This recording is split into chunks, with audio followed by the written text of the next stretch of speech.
Hi, my name is Monica Williams, and I'm an LPN to BSN student attending Indiana State University. The presentation today will be on physical activity. Populations at risk. Everyone at some point in our lives are exposed to physical activity. It is up to us whether we take part in physical activity. It affects us when we are inactive. And that's everybody. That's you, children to seniors, healthy persons, people with multiple comorbidities or multiple chronic conditions, and even people who have disabilities or limitations. The learning objectives for this presentation is that the learner will be able to explain what physical activity is. The learner will be able to cite 5 common goals to transform health. The learner will be able to state 2 alternative therapies. The learner will also be able to cite how many steps per day are beneficial. The learner will be able to cite how many minutes of exercise a day are beneficial. And the learner will also be able to demonstrate knowledge of the medical benefits of physical activity. Please pause the video at this time and click the link below to take the pretest.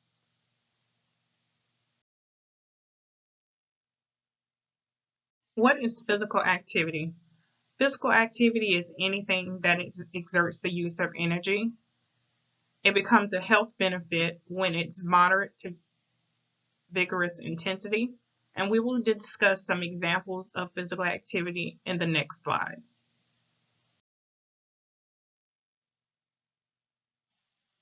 Some examples of physical activity in the way of moderate is walking brisk, bicycling, simply working in your garden, dancing, golfing, water aerobics, canoeing, and tennis. Vigorous physical activity could be jogging,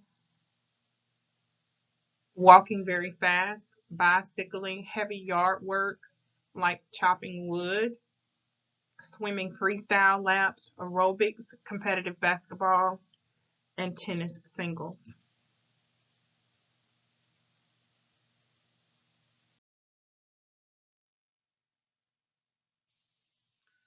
Five goals to transform health, but knowing what's good enough. It has been recommended that we walk at least 10,000 steps per day, but if you walk 8,000 steps per day, that's good enough. Eliminate added sugar completely. But if we just reduce the amount of sugar by 1/3, that's good enough. We should meditate 30 minutes per day. But if we take 30 seconds of mindful moments, that is simply good enough. If we work out 1 hour a day, but we only get in 10 minutes, at least we've done something, and that's enough. If we sleep 8 hours each night, that's a goal. But if we set a consistent wake time, that's good enough.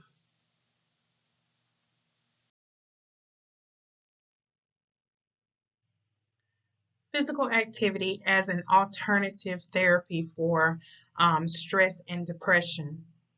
According to recent research, depression and stress are the most common root causes of deprived mental health, nevertheless, with a contemptible cure.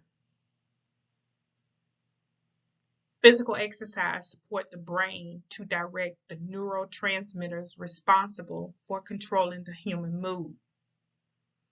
Majority of population showed a positive response for exercise as they experienced the high feeling of cheerfulness and relaxation that helped them to a stress-free environment, promoting and supporting the intellectuality and learning capabilities.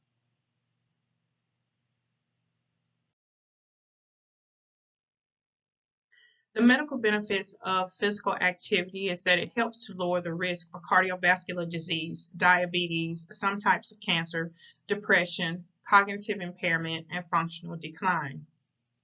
Physicians and healthcare professionals are the most influential in getting patients to incorporate physical activity into their daily life. Only 1/3 of adults say that their medical doctor advised them to exercise. Many physicians likely do not have adequate knowledge or training on how to counsel their patients on physical activity. 3/4 of med schools include physical activity instruction in their curriculum, approximately 8 hours over a 4-year period. But when it comes to care in the medical facilities, some barriers that healthcare professionals run into incorporating physical activity is time constraints, lack of reimbursement, and it's just a low priority on their list. Kaiser Permanente implemented a program called EVS, or Exercise Vital Signs. When the patients would come in for their regular visits, the medical assistant will ask the patient how much activity or exercise they were doing.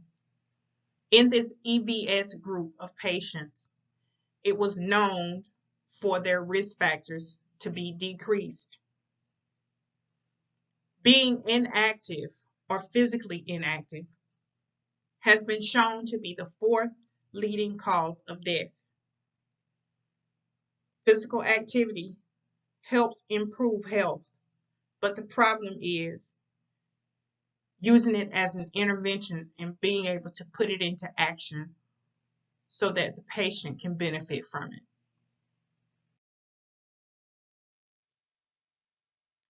Manufacturers have tried to make it easy for Americans to stay fit by incorporating physical activity trackers into our smartphones and smartwatches. And there are a number of companies have come up with different devices that we can wear that will track our physical activity. Um, the benefits of fitness can go on, but researchers say that we need consistency and discipline in order to stick with a routine long enough to reap those benefits. And that's where the technology will come in at. It's going to be up to the individual to find out which that technology will work best for them.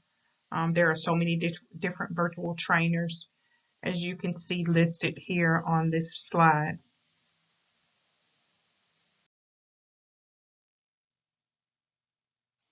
Additional resources. Please feel free to click the link to choose myplate.gov or cdc.gov for more information on physical activity. Please pause the video at this time and click the link below to take the post test. I would also like to thank you for reviewing my presentation on physical activity.